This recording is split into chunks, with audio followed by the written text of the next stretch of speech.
Holy shit. I'm wet. But that's actually because a proper burn is water, but look at that. My leg's soaked. That is smooth.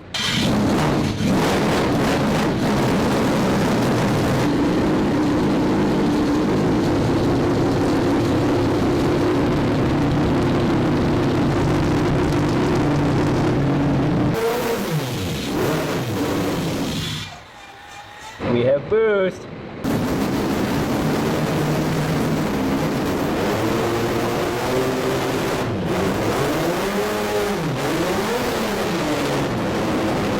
Two-thirds of the capacity of the turbo on a free rev. Now again, high RPM, it always does that. And like I was telling over here, it's gonna go 15 PSI. And so I was kind of surprised it was only 6. There's a reason why. It was bleeding a shit ton of air out of that gate. My gut feeling right now is that it is going to boost. That would have led to catastrophic failure. That this fact that we really weren't firing on all rotors actually brought us attention to the things even more. So they are all out here. As an electrical engineer, this usually is not... Oh, this isn't good at all.